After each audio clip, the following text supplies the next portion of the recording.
Okay, this is going to be part 4 for the Wizards and Warriors Speedrun Guide. There's no difference in this level between any percent and all stages, so there isn't going to be a separate one here. The only difference that you'd see is that all stages would have the Axe of Agor, but there isn't any difference on what you do between them. Alright, so we're going to get started. Right away when we go into the level, we're going to hold right and jump. We're going to levitate at the end of this, just like that, and then jump up to the right, kill that snake, jump once more, jump again, and then right after you've done the 2 jumps, so you're gonna, after the snake, go 2 platforms up. You're gonna levitate, jump, and as you jump off of this, you're gonna do an A/B input. So you're gonna jump up to grab that gem, and then jump up to this platform here. You're gonna jump up to the right slightly, and then up to the left. So I'll go over that once more. Jump, levitate, jump, jump, jump, levitate, jump, right, left. Fairly simple, just get used to how the movement is. So after that, we're gonna run to the left, about right at the end of this stretch here that's flat. We're gonna jump up to the left, jump up again, then we're gonna levitate, jump to the right, jump left, jump right. Let's do that once more. Jump, jump, jump, levitate, jump, left, right. Here we're gonna levitate again to the right, levitate up to the left if you can. Like if you're low on health or you've taken hits, you may as well grab that health that's there. So do it once more, levitate up to the right, levitate up to the left while grabbing that, and then levitate once more to this chest, and then we're gonna kick it open and save it right here. So now we're going to jump up again. We're going to go over to the right. We'll get this gem in a second. So we're going to jump up to the right, jump up. We're going to hit down once we grab that key so that it will allow us to move back to the left faster. And then we're going to throw out our throwing weapon right there to grab the gem. Oops. On our way down. Sometimes a bat will come and block you, but you just gotta get used to that. So we're looking to have 36, 37 gems going into this door that's here on the left. So after we've come up here, we grab the key, get this gem. Oh, it didn't give it to us. That's alright. We're gonna go down into this door. I'm gonna grab this just in case I'm low on my gem counts to show everything correctly. Okay, so we're gonna go down into this door. We're gonna go to the left, down, levitate up, and then just do a full jump there and then exit it. So it's a pretty quick door. So again, we're just gonna go down, left, up, and then in. So now here we're gonna fall back down. We're gonna go all the way to the right. So we just need to hold right. We're gonna grab this gem here with that. And then now right standing above me is a hidden door. It doesn't matter if you pick up this gem now or later. I usually get it out after that so it doesn't mess up my count, but I'm gonna jump up into this. Now here, you want to walk in just barely, and then something like this, and then you're going to jump up and throw the dagger. You're going to hold down the button so that the dagger throws out farther. See, this is just a tap versus a full, so it goes a little bit further. And by dagger I mean throwing weapon, because you could have the axe here for all stages. So you're going to walk in, grab those, and you're exiting this door with 50 gems is what you want as a minimum. If you have more, that's awesome. That helps you out later on, but as a minimum, you want 50 gems. 49 you can still work with just fine. See, like, that was not as good of a gem throw as a throw, but, you know, we can still work with it. Now, the key thing to note about these hidden doors in this level and in later levels, if I pick up the gems with my body, see how it only gives me 1 gem, so I'm, 39, 40. But if I pick them up with the throwing weapon, it gave me 2, right? See, I just picked up 2 gems, and now I have 43.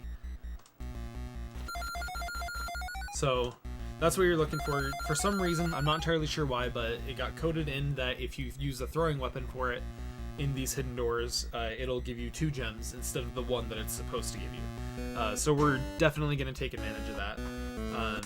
After we do that, we need to exit. Like I said, you want 50. You're going to go here. You're going to jump up to the small platform while grabbing this gem here. Jump up again. I'm gonna avoid the blue potion for now. This would be a really good spot to get a blue potion because there's a lot of flat spots here. But just for consistency, I won't. So we're gonna jump up. We're gonna jump up to the right here. We're gonna levitate and then jump up to this chest. Now we're gonna drop down, and at the end here, 1, 2, 3, 4, 5.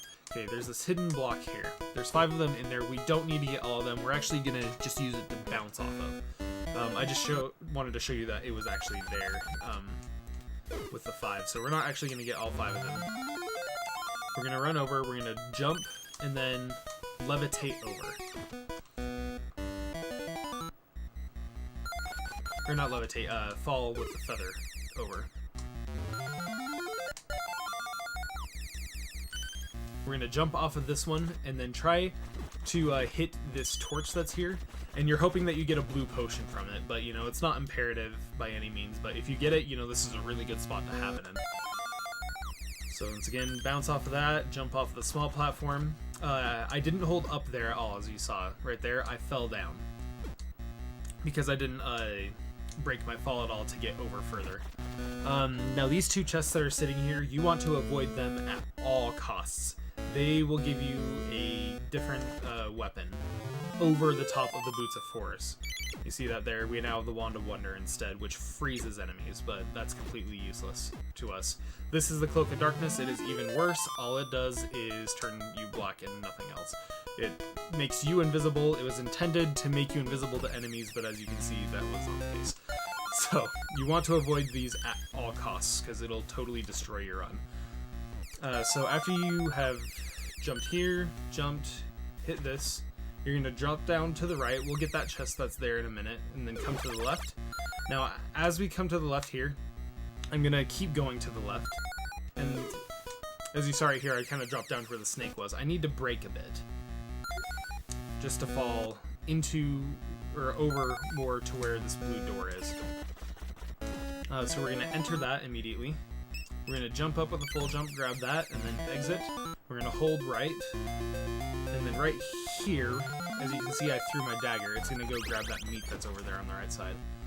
So after I've landed on the chest, I'm going to throw the, or right before it, I'm going to throw the dagger to grab the meat, land on the chest, and then as soon as the chest is over, I'm going to hold up to levitate, jump up to here, do a regular jump here, and then there will be a red potion that's sitting there, as you can see over there.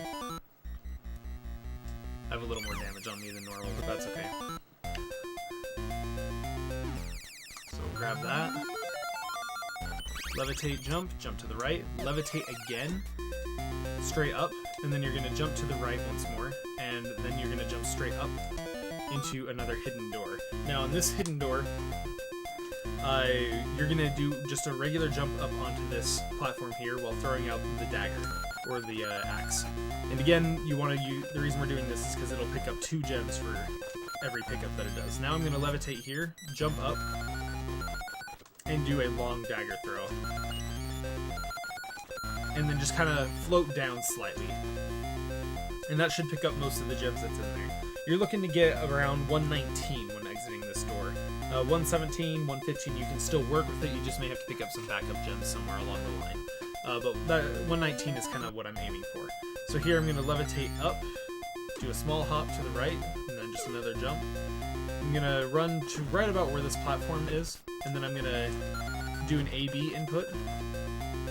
Allows me to get up to this one and to grab that gem that's sitting there. Then I'm going to do a full jump to the right again, then to the left, and then to the left again. And then grab this chest here.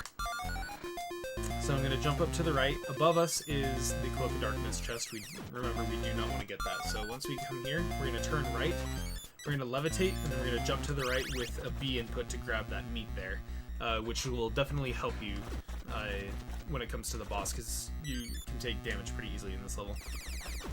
Now, at this point right here, the minimum that I want to have when grabbing this gem over here on the right is 143 gems. If I have less than that, then I grab this one as well. But if I have more than that, then, you know, I'm pretty good to go. 149 right there. That's actually really good. So then, after that, I just run up, come over to the left in this alcove. Here, I want to make sure I have more than 169 gems. If I have only 169, I need to do a small hop here and then grab that gem. Otherwise, I won't have enough in the end. But if I have more than 169 and I have 170, I can run to the right. And then I'm going to fall down to the right and then land here. Now you need to make sure that you do land a little to the left, like more underneath this platform, because if you don't land underneath this platform, right here is a hidden door that'll suck you in that you don't want to go into. And it'll just waste time, you know, having to go inside of there, so we're looking to just hold right, and then if you're able to turn around in the air, you want to do the same thing like we did with that meat down below earlier. We're going to fall, and we're going to, right before we hit the chest, we're going to throw out our dagger. But if you miss it, you know, it's alright, just levitate and hit the B button at the same time to grab it there. And then from here, it kind of depends on what gem count you have. I already have 200, which is what we need to have to finish this level. But if you're down, you know, a couple of gems, there's 2 right there. Levitate once more to get out of here. There's 1 right here. And then there's 1 right here. These are all the close gems. If you're still missing some, you can run over to the left to grab these couple. But it's all dependent on what happens on that particular run. So I'll do this once more, and then I'll go into the boss. So you see I threw the dagger right before I hit the chest. I don't need any more gems, so I'm not going to pick them up. Someone's messaging me. Alright. So now I'm gonna go into the boss here. I have a little bit low health, that's alright, but this boss is essentially the same as the previous one, the blue square. This is a phantom, and we're gonna do the exact same thing. We're gonna run up to him, we're gonna kick him, and we're gonna hope that he hugs us from the spot that we kick him on. And if we get it, I didn't quite get it there. Alright, so I killed him. You see, I have pretty low health here. You need to get good at timing your kicks in order to do a fight like that with low health, because I mean I only had, you know, 1 hit left, and so I was very, very close to missing it. So something to get used to. Make sure your kick timing is very good. Again, you can't mash the kicks, you gotta time everything in order to get it through correctly. So we'll do that once more. There, I got it that time. Alright, you see I died already, but you see that's what I'm aiming for, is I get that kind of hug and then I run over to the wall. And then after that, yeah, it's just a matter of, you know, kicking him in place. Every time he goes behind you, turn around, because you won't be able to hit him, so you have to be facing the direction that he's, you know, on which side you are, in order to hit him. And then after that, kill the ghosts that'll spawn, and then grab the treasure, and that's the end of stage 4.